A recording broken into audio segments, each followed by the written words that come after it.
வணக்கம். ஆகாஷ்வாணி புதுச்சேரி செய்திச் சுருக்கம் வாசிப்பவர் ஐஸ்வர்யா ரவிக்குமார். பிரதமர் திரு நரேந்திர மோடி நாளை மறுநாள் ஐக்கிய அரபு அமீரகம், நெதர்லாந்து, ஸ்வீடன், நார்வே மற்றும் இத்தாலி ஆகிய நாடுகளுக்கு 6 நாள் பயணம் மேற்கொள்கிறார். 5 நாடுகள் பயணத்தின் முதல் கட்டமாக பிரதமர் வரும் வெள்ளிக்கிழமை ஐக்கிய அரபு அமீரகம் செல்கிறார்.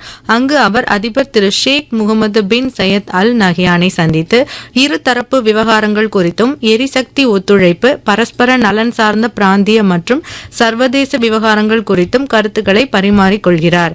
மக்களவைத் தலைவர் திரு ஓம் பிர்லா தலைமையிலான இந்திய நாடாளுமன்ற உயர்நிலை குழுவினர் இன்று பூட்டான் செல்கின்றனர்.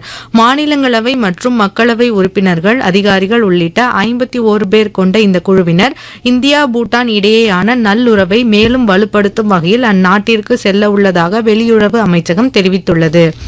புதுச்சேரி மாநில முதலமைச்சராக திரு என் ரங்கசாமி மீண்டும் இன்று பதவியேற்கிறார்.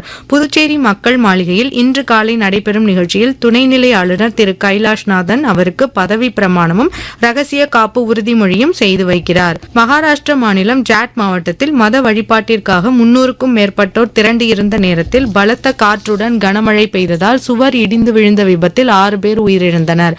15 பேர் காயமடைந்தனர். விபத்தில் உயிரிழந்தவர்களின் குடும்பத்தினருக்கு இரங்கல் தெரிவித்துள்ள பிரதமர் திரு நரேந்திர மோடி காயமடைந்தவர்கள் விரைவில் குணமடைய பிரார்த்திப்பதாக கூறியுள்ளார்.